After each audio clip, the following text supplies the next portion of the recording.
আমরা যেহেতু প্রশ্ন উত্তর সরাসরি দিচ্ছি, তো আমার কাছে প্রশ্নগুলির ধরন হচ্ছে কিরকম, যে ধরেন হঠাৎ করে আসছে, আমার 1 সেকেন্ড আগেও জানা থাকে না যে কি প্রশ্ন আসবে, আর তারপরে আমি উত্তর দিচ্ছি। সুতরাং এই ক্ষেত্রে ভুলের সম্ভাবনা বেশি।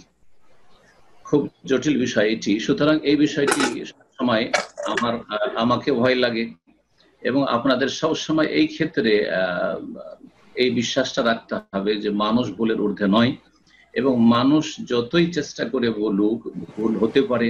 আমরা তো সাধারণ এলিমের মানুষ, যারা বড় বড় আইম্মায়ে কেরাম, ইমাম আবু হানিফা, শাফি, মালিক, আহমদ, তাদের ভুল হয়েছে বলেই তো 4 মাযহাব বা 4টি মত হয়েছে।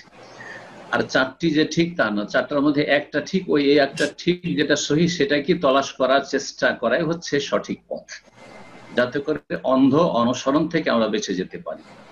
তো এইরকমই আমাদের আলোচনাগুলি তো হচ্ছে। যদি আমাদের কাছে ধরেন প্রশ্ন অনেক সময় হোয়াটসঅ্যাপে এসে থাকলো ভয়েসে, তারপরে সে বিষয়টা যদি দেখলাম যে একটু দেখি, আর একটু দেখে নি, দেখার সুযোগ পেলাম, তাহলে ভালো করে একটু তাজা করে এলেমটাকে আর তারপরে বললাম, তো তাতে ভুলের সম্ভাবনাটা কম থাকে। যদিও সবসময় মানুষ ভুল করতে পারে, পড়াশোনার পরেও ভুল করতে পারে।